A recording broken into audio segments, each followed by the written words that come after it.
Hello friends, कैसे हैं आप सभी लोगों को नए साल की हार्दिक शुभकामनाएं। उम्मीद है कि नेक्स्ट ईयर आप लोग भी वर्दी में नए साल को सेलिब्रेट करें।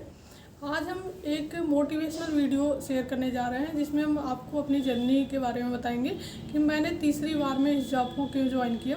तो पूरा डिटेल इसमें हम देखेंगे और बहुत सारा मोटिवेशन भी आपको यहाँ से मिलेगा। अगर किसी एक स्टूडेंट को भी मोटिवेट होता है इस वीडियो से तो हमारा ये वीडियो बनाना सक्सेस रहेगा।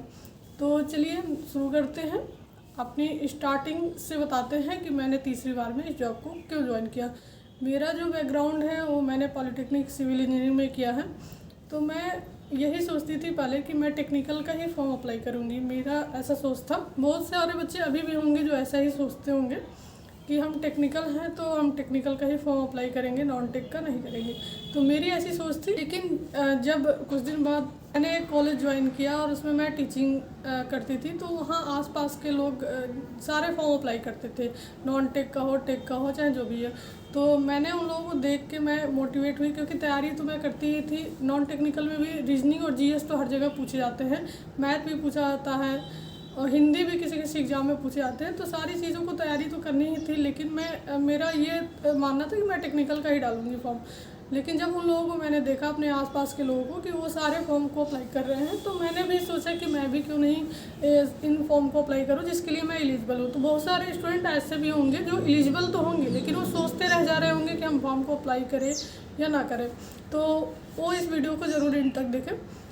तो जब मैंने उन लोगों को देखा फॉर्म को अप्लाई करते हुए, तब उस टाइम 2015 में मेरिट पे भर्ती आई थी यूपी पुलिस की। तो मैंने उस फॉर्म को अप्लाई कर दिया और उसमें जो मेरिट में मेरा सिलेक्शन हो गया, मेरिट लिस्ट में मेरा नाम आ गया और फिजिकल के लिए बुलाया गया। तो जब मैं फिजिकल देने गई तो उस टाइम जून का मंथ था, गर्मी बहुत ज़्यादा थी और मैंने कभी भी रनिंग नहीं की थी। बिल्कुल 100 मीटर में भी मैं पार्टिसिपेट नहीं करती थी कॉलेज वगैरह में। तो बिल्कुल भी रनिंग का कोई आइडिया नहीं था। रनिंग में थोड़ी दिक्कत भी होती है अगर किसी का फिजिकल के लिए बुलाया गया। मैं गई फिजिकल देने और मैंने 5 ही राउंड वहाँ पर कंप्लीट कर पाया, क्योंकि जो फीमेल की दौड़ होती है यूपी पुलिस में 2.4 किलोमीटर की होती है और टाइमिंग मिलती है 14 मिनट। अभी टाइमिंग जो मिल रही है 14 मिनट मिलती है और इसमें कोई नंबर आपको नहीं मिलते, केवल पास करना, क्वालिफाई करना होता है। लेकिन पहले क्या होता था, जब मेरिट वाली भर्ती आई थी तो उस टाइम में रनिंग के लिए 2.4 किलोमीटर ही था, लेकिन 16 मिनट का टाइमिंग मिलता था और उस पर नंबर आपके ऐड होते थे। वहाँ पर 100 नंबर का आपका फिजिकल होता था। उसमें से जो जितने मिनट में कंप्लीट करता था उसके नंबर वहाँ पे निर्धारित थे, उतने नंबर उनको मिलते थे और उसके हिसाब से फिर मेरिट बनती थी। लेकिन अब क्या है, अब केवल रिटन का एग्ज़ाम हो जाता है, उसी की जो मेरिट बनती है वही फाइनल होती है। आपका फिजिकल होगा, मेडिकल होगा, उसके बाद फाइनल मेरिट, लास्ट में कोई मेरिट नहीं बनती है, वही रिटन वाली ही मेरिट रहती है। तो इस प्रकार से जब वहाँ पर फिजिकल मैंने 5 ही राउंड कंप्लीट किया, 6 राउंड करने होते हैं, 400 मीटर का ग्राउंड होता है आपका। तो वहाँ पर मेरा फिजिकल क्लियर नहीं हुआ। फिर 2018 में 41,520 की वैकेंसी आई और इसका भी फॉर्म मैंने अप्लाई किया, क्योंकि इसमें रिटन एग्ज़ाम होना था और मेरी तैयारी कर ही रही थी। तो मैंने सोचा कि एग्ज़ाम तो मैं सारे देती थी, कोई एग्ज़ाम नहीं छोड़ती थी, कि जिससे मेरी पता चले कि मेरी तैयारी क्या है। तो जब मैंने 2018 की 41,520 की भर्ती का एग्ज़ाम दिया तो उसका मेरा रिटन क्लियर हो गया, फिजिकल के लिए मुझे बुलाया गया। तो इसमें क्या हुआ था कि फिजिकल के एक दो महीने पहले ही मेरा एक्सीडेंट हो गया था और मेरे जो पैर के घुटने में चोट लग गई थी, ज़्यादा चोट लगी थी। मैं बिल्कुल बेड रेस्ट पर थी और उस टाइम 6-7 टाँके लगे हुए थे घुटने में बिल्कुल। तो उस टाइम सही से चल भी नहीं पा रहे थे। लेकिन मैं फिजिकल देने गई और वहाँ पर रनिंग में मैंने पूरे राउंड कंप्लीट किए, लेकिन टाइमिंग हमको ज़्यादा लग गई, 16 मिनट मेरा लग गया था। तो इस वजह से मेरा फिजिकल क्लियर नहीं हो पाया, क्योंकि उस टाइम टाइमिंग कम कर दी गई थी और नंबर हटा दिए गए थे। यानी कि केवल फिजिकल आपको क्वालिफाई करना था, उसमें कोई नंबर आपको नहीं मिलते, इसीलिए 2 मिनट कम कर दिया गया था। और अभी भी जो भर्ती अब आती है तो उसमें 14 मिनट का ही टाइमिंग मिलता है रनिंग के लिए, क्योंकि अब नंबर कोई ऐड नहीं होता, आपको केवल क्वालिफाई करना होता है। तो इस वैकेंसी में भी यही है, आपको केवल क्वालिफाई करना है, इसमें कोई नंबर ऐड नहीं होता। आप अगर 14 मिनट लिया जाए, 14 मिनट में भी कर लेते कंप्लीट तो भी आप क्वालिफाई हो जाएंगे। 13 मिनट 59 सेकंड में कर लेते तब भी आप क्वालिफाई हैं। एक सेकंड का यहाँ पर डिफरेंस होता है, क्योंकि जब मैं 2018 की फर्स्ट वाली जो वैकेंसी का फिजिकल देने गई थी 41,520 का, तो मेरा हुआ था मेरठ में। तो वहाँ पर जैसे हम लोग एंट्री किए ग्राउंड पे, वैसे ही अनाउंस हुआ। उसके पहले जो राउंड बच्चे लगा रहे थे जिनका रनिंग हो रहा था, उसमें किसी लड़के का 1 सेकंड से रह गया था, यानी कि 1 सेकंड उनका ज़्यादा हो गया था, 14 मिनट 1 सेकंड, तो उनको नहीं लिया गया था। तो इस प्रकार से जो सेकंड का इम्पोर्टेंस है वो हमको यहाँ पर पता चलता है फिजिकल में। तो वहाँ पर भी मेरा नहीं हुआ क्योंकि मैंने 16 मिनट लगा दिए थे। रनिंग तो मैंने कंप्लीट कर ली थी पूरे 6 राउंड, फिर मेरा नहीं हुआ। फिर उसी टाइम उसके पहले ही, फिजिकल के पहले ही 49,568 की वैकेंसी आई थी। 2018 में ही दूसरी वैकेंसी ये थी। तो बहुत सारे बच्चे इस वजह से नहीं डाले थे कि उनका इसमें निकल गया है रिटन, तो उनका हो जाएगा। और कुछ मैंने तो फॉर्म डाल दिया था, मैं सारे फॉर्म डालती थी, तो मेरा इसमें भी निकला था, लेकिन मैंने उसको ही डाल दिया था दूसरा वाला फॉर्म।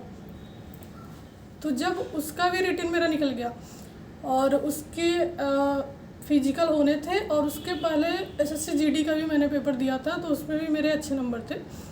विदाउट नॉर्मलाइजेशन मेरे 76 नंबर थे। इस प्रकार से SSC GD और UPP दोनों का फिजिकल ये होना था। तो टाइम पे और कोई वैकेंसी नहीं थी, तो मैं सोच रही थी कि बार बार मेरा ये क्लियर हो रहा है, तो और मेरी वजह से ही फाइनल में रह जा रहा है, सिलेक्शन नहीं हो रहा है, फाइनल सिलेक्शन। क्योंकि फिजिकल करना तो मेरा ही काम है, मैं अगर थोड़ी बहुत तैयारी कर लेती हूँ तो फिजिकल मेरा निकल जाएगा। तो फिर यहाँ पर लगा कि मेरी कुछ कमी है, क्योंकि मैं बिल्कुल ही सीरियस नहीं ले रही थी और कभी भी प्रैक्टिस नहीं करती थी रनिंग के लिए, क्योंकि बिना प्रैक्टिस के मेरा नहीं हो पाता, क्योंकि पहले भी मैं कभी रनिंग नहीं की थी। तो इस वजह से ये लास्ट चांस था, और इसके बाद मैं एग्ज़ाम भी नहीं देती अगर नहीं होता तो फिर दोनों का रनिंग था। तो मैंने सोचा कुछ तैयारी कर ही लेते हैं। जुलाई का टाइम था और उस टाइम बारिश भी आ जाती थी, तो ज़्यादा रनिंग तो नहीं था। 10-15 दिन मैंने प्रैक्टिस किया, थोड़ा बहुत डाइट वगैरह कुछ उसका चेंज किया रनिंग के लिए, और रनिंग पे थोड़ी प्रैक्टिस की। 10-15 दिन हो पाया होगा। फिर भी मैं पूरी रनिंग नहीं कर पाती थी। UPP के लिए जितना लिया जाता है 2.4 किलोमीटर, प्रैक्टिस टाइम पे मैं उतना नहीं कर पाती थी। लेकिन रोड पे मैं रनिंग करती थी, और शूज़ पहन के। रोड पे जब भी आप रनिंग करें तो शूज़ के साथ ही करें तो ज़्यादा सही रहता है। लेकिन जब आप ग्राउंड में जाते हैं तो वहाँ पर शूज़ के साथ रनिंग ना करें, मेरा ये अपना एक्सपीरियंस है। बाकी डिटेल अगर फिजिकल के लिए आपको वीडियो चाहिए तो आप कमेंट बॉक्स में कमेंट कीजिएगा, तो उसमें आपको जो भी टिप्स हैं फिजिकल के लिए बता दिए जाएंगे। तो के लिए बुलाया गया फिजिकल के लिए। तो मैं पूरा तो नहीं कर पाती थी प्रैक्टिस में, लेकिन ये था जितना भी कर पाती थी। इसमें कुछ टिप्स को मैंने अपनाया, और जैसे तैसे करके मेरी जो रनिंग है वो क्लियर हो गई, मतलब कंप्लीट हो गई, और टाइमिंग के अंदर हो गई, और मेरा फिजिकल जो है क्लियर हो गया। तो ये वैकेंसी, इसमें मेडिकल भी मेरा क्लियर हुआ, और फिर फाइनल इसी में मेरी ज्वाइनिंग हुई 49,568 में। 2018 की सेकेंड वैकेंसी आई थी। तो इस प्रकार से मैंने तीसरी बार में इस UPP की जो जॉब है उसको ज्वाइन किया। तो आप लोग भी अगर ऐसा सोच रहे हैं, ऐसा कोई स्टूडेंट है जो टेक्निकल है, कोई डिप्लोमा किसी कोर्स में किया है, और वो सोच रहा है कि मैं केवल टेक्निकल का ही फॉर्म डालूंगा, और आपके टेक्निकल के फॉर्म अभी आ नहीं रहे हैं, फिर अभी कोई आपसे कोई वैकेंसी क्लियर नहीं हो पा रही है, तो आप इस जॉब के लिए अगर एलिजिबल हैं तो इसको ज़रूर से अप्लाई करें, क्योंकि अभी 3 साल की छूट भी मिल गई है। और जनरल वालों के लिए और भी अच्छे चांस है, क्योंकि उनको बहुत कम टाइम मिलता है इसके लिए। और किसी किसी का वर्दी पहनने का एक सपना होता है, या फिर उनका शौक़ होता है कि वो वर्दी के साथ जॉब करें, तो ये जॉब उनके लिए बेस्ट है। और अगर अभी आपकी कोई वैकेंसी क्लियर नहीं हो रही है तो भी आप इस फॉर्म को अप्लाई कर सकते हैं। आप मतलब आपको ज्वाइन अगर नहीं करना है फाइनल में तो मत कीजिए, लेकिन एग्ज़ाम देने के लिए अगर आप तैयारी कर रहे हैं तो आपकी तैयारी कितनी चल रही है, कैसी है, आप इस एग्ज़ाम को क्लियर कर पा रहे हैं कि नहीं कर पा रहे हैं, तो इसके लिए इस फॉर्म को ज़रूर अप्लाई करें। तो ऐसा बिल्कुल भी ना सोचें कि मेरा ये कोर्स मैंने किया है तो मैं नहीं इस फॉर्म को अप्लाई करूँगा। आप ज़रूर से इस फॉर्म को अप्लाई करें और एग्ज़ाम को दें, जिससे आपका ये पता चले कि आपकी तैयारी क्या चल रही है। तो ऐसे ही वीडियोज़ के लिए आप चैनल पर बने रहें। नेक्स्ट वीडियो में आपको जो भी नेक्स्ट टिप्स होगी वो दिया जाएगा। अगर कोई क्वेरी है तो आप कमेंट बॉक्स में कमेंट कर सकते हैं।